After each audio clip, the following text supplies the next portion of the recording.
Die Themen im letzten Zockerlaunch-Wochenrückblick für 2024 sind: Age of Respawn kopiert Stronghold in hübsch, Xbox-Konsolen wohl tatsächlich vor dem Aus, Space Engineers 2 angekündigt, erste Details zu Timberborn Update 7, Content-Update für Lysara Summit Kingdom, auch Pompeii The Legacy mit haufenweise neuen Infos, Dynasty of the Sands sieht richtig gut aus und Manor-Lords mit weiteren Details zum nächsten Update.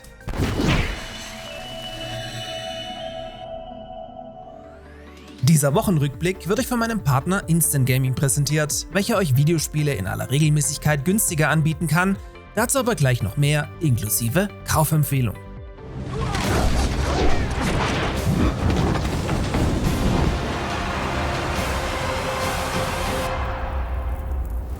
Mit Age of Respawn wurde vor wenigen Tagen ein super interessantes Burgenbau-RTS angekündigt, welches nicht nur auf den ersten Blick verdächtig nach Stronghold aussieht. Nein, praktisch alle Gebäude scheinen peinlichst genau kopiert zu sein, sowie das Gameplay 1:1 dem großen Vorbild zu gleichen. Ist das jetzt schlecht? Nein, auf keinen Fall. Denn Stronghold-Erfinder Firefly hat schon zur Genüge bewiesen, dass sie selbst nicht in der Lage sind, einen vernünftigen Nachfolger für die Reihe auf die Beine zu stellen. Age of Respawn überflügelt das Original zudem vor allem mit viel hübscherer Grafik und deutlich größeren Massenschlachten. Sollte das Spiel alles Versprochene aus dem Trailer halten können, erwartet uns hier im kommenden Jahr unter Umständen ein richtiges Highlight.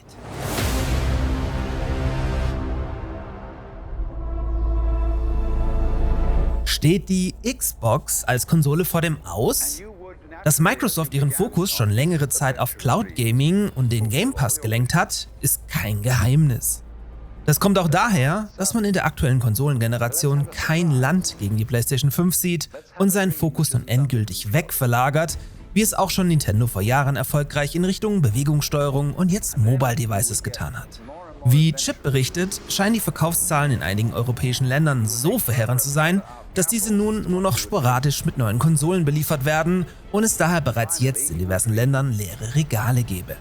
Speziell scheint das Osteuropa wie Polen und Tschechien zu betreffen, in denen der Preis der Konsole durch die verursachte Knappheit zudem jetzt langsam ansteigt. Es würde mich übrigens nicht verwundern, wenn ihr den Xbox Game Pass nächstes Jahr auf einer Nintendo Switch 2 nutzen könnt. Das Gerücht, dass Microsoft hier mit Nintendo verhandelt, hält sich nämlich schon seit Jahren. Und ganz ehrlich, das würde ich sogar feiern.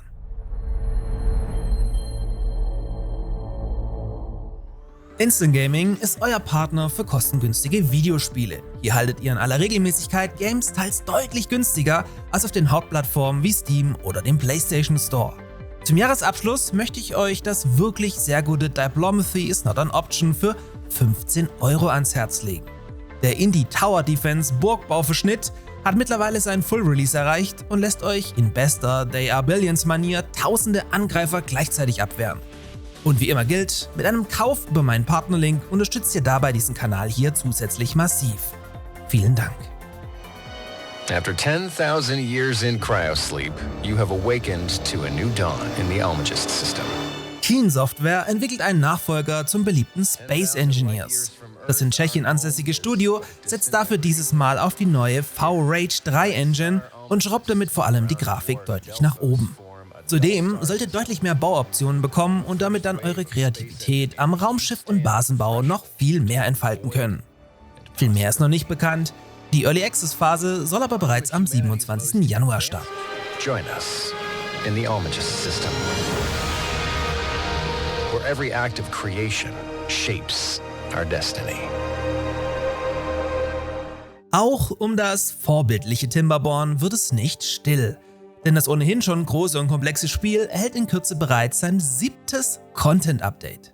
Das Highlight des nächsten Updates ist das sogenannte 3D-Gelände, welches euch über Gebäuden neue Erde auftürmen lässt und somit ganz neue Möglichkeiten schafft.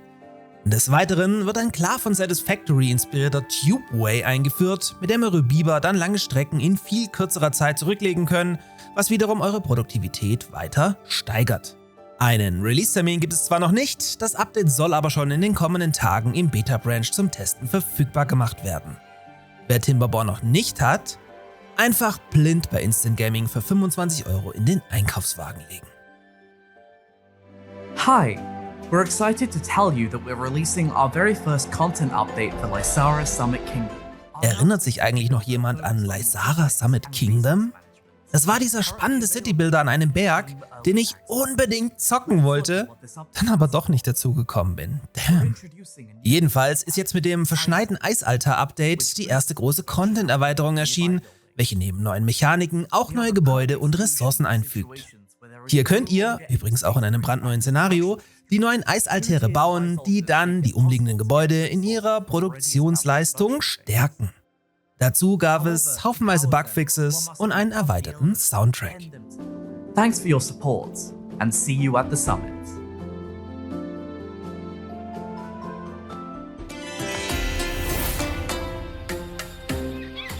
Auch Pompeii steuert zügig seinem zweiten Untergang entgegen. Oder so ähnlich. In diesem Citybuilder müsst ihr die Stadt nach ihrem historischen belegten Untergang durch einen Vulkan Stück für Stück wieder aufbauen. Damit das gelingen kann, wurde jetzt die Handelskarte vorgestellt, die diverse Küstenstädte enthalten soll, mit denen ihr dann im Spiel Handel treiben könnt. Um überhaupt handeln zu können, müsst ihr Abgesandte entsenden, die dann Geschäfte abschließen, Allianzen stärken oder sogar Ehen vorschlagen, um das Erbe der eigenen Familie zu festigen. Herzstück eurer römischen Stadt ist dabei die Kornkammer, in der ihr Nahrung lagert und somit eure Bevölkerung satt und gesund haltet, was vor allem bei weiteren Naturkatastrophen oder anderen Herausforderungen eine große Rolle spielen kann.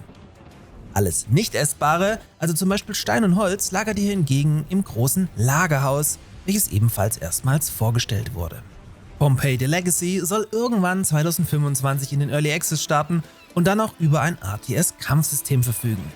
Im Juni soll anlässlich des Steam Next Festes dann erstmals eine Demo-Version spielbar sein. Also auch hier durchaus mal sicherheitshalber auf die Wishlist packen und so.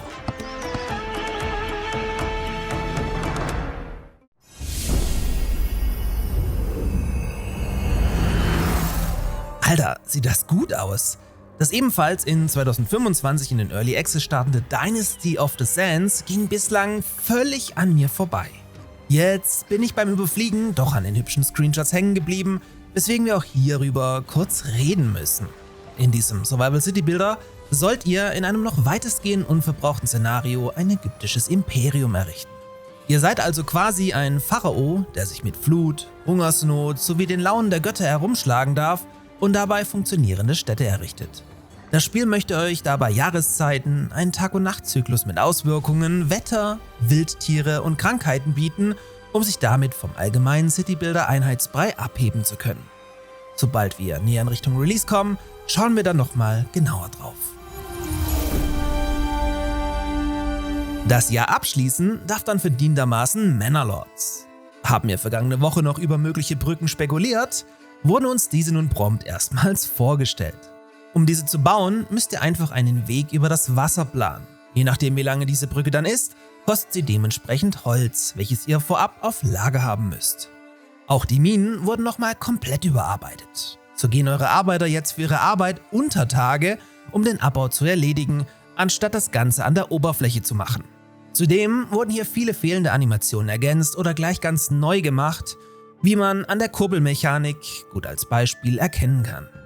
Um die Logistik und Versorgung in großen Städten mit der aktuellen Game-Mechanik zu verbessern, können eure Bewohner nun einen Übervorrat anlegen und geraten dementsprechend langsamer in einen Mangel.